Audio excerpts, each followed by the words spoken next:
let's take a step back and talk a little bit about, Hatsuko background and everything.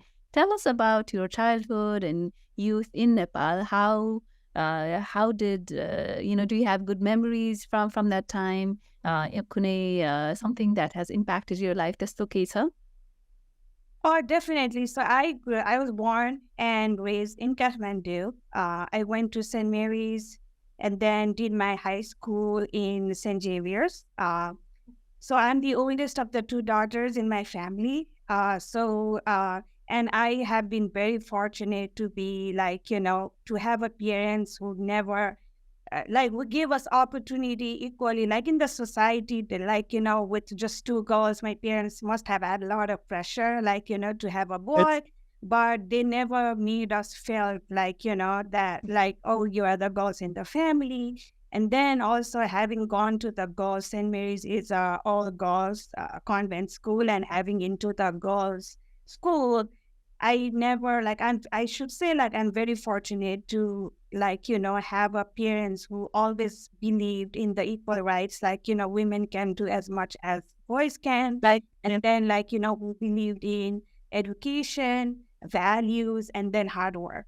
So that was like the values they always installed on me and my that's to us, and then that's what I carry even today in my in my life. um, so in school, again, I very, very fortunate to go to the school St. Mary's, where we got exposure and education, with every kind of activities, and um, for me, from childhood, I was always very inquisitive and very energetic person, I guess. So I must have participated in every single events that the school gave us the opportunity that for, whether it's a leadership programs or sports or that arts, like writing competitions or debate, the quiz contest. I have that participated in everything. But I but sports especially track, and then writing competitions has always been my strength, and that's where I always excelled and did really perform really well to the top level in my school career. uh, and then coming to again, I fortunate with with even the family members, and now I am getting into the running and all. So my my dad has me and my sister. I think he always exposed us into sports. He watched almost every sports that would come into the TV, or even I remember watching commentary in the BBC, like the radio, when they did not have Nepal television, and then he used to follow the English Premier League. So right. whether it was his office leagues or watching World Cup at 2 a.m. or 3 a.m. in the morning, or any we were always exposed to the sports.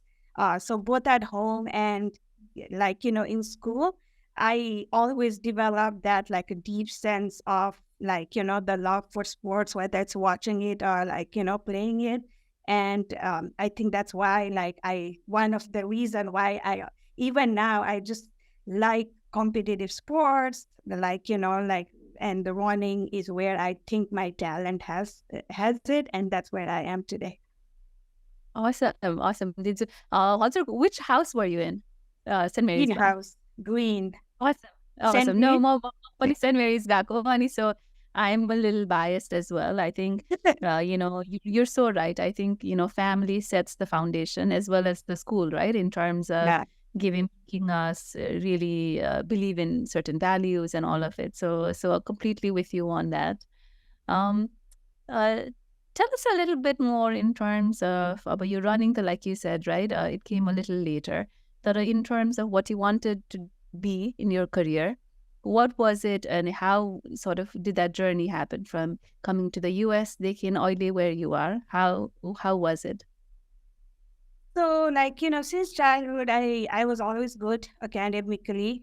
So as everybody else, when you are good in studies, you either become doctor or engineers, right? Right. Especially in my generation growing Of up, course. that's the expectation that you have.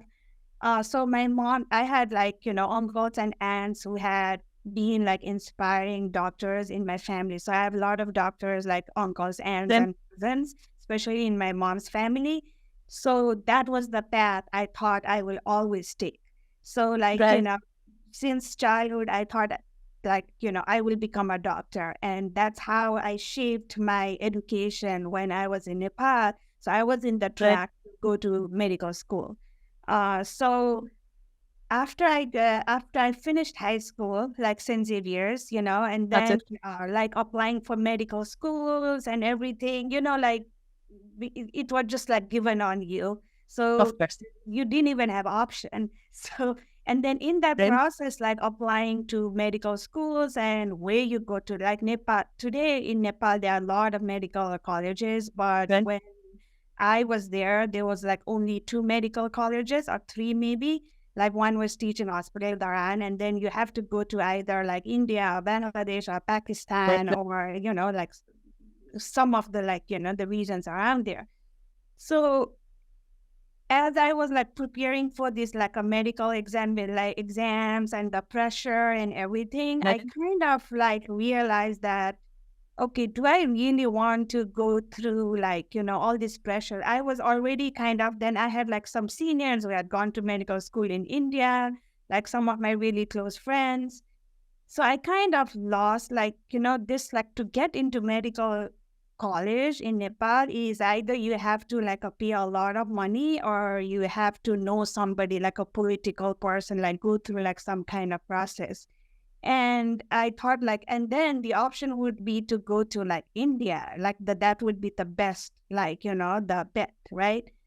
And my, as I said, like from childhood, I was always like taking charge of things myself and I wanted to like, do things in my own terms. So I'm like, Like okay, I'm going to apply for go to US. Like a lot of my other friends, like, were applying to colleges, but it was very, at that time, the information on how to get that's to right. US and colleges and who will give scholarship was very, very limited, right? We would go to like It's that so different from earlier. now, right? So we would go to American Library, like a Bible, flip the like, Right. where the short story is. I told myself that okay, I'm gonna try to apply for colleges in US, and I told my parents if I go scholarship, I'm gonna go to US. If not, then again, like then medical option is still there. Correct. So and then I changed my whole focus on applying for the universities in US, even though it was already late in the game. I already missed all the early Right. applications and all. And but I got the full scholarship to come to US to the University of Bridgeport in Connecticut, and that's how I ended up in US. Wow.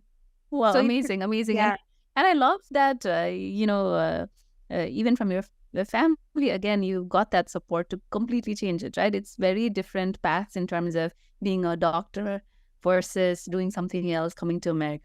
त्यसैले त्यो even that understanding or that support is so important. होइन? yeah, and even like coming here, like I have always in Nepal we have one track for like science or business or Right. liberal arts, right? I had never studied anything except like biology, chemistry, physics, and Right. math. And then, like, so that was like, I didn't know what accounting was. I never studied anything in Right. finance. Like, it's like completely like beyond my understanding. And when I came to US, my another option was because my dad was working like doing a lot of projects for like World Bank and UN and all, and he was like sociologist and economics, and he did all his education abroad through scholarship, like Fulbright programs and all the other scholarships. So I thought, okay, that might be the path I want to take. And I came to US, then I realized that sociology, like economics, it's like 13, 14 books. But for me, I've always been like a science and maths person. Right. And Right.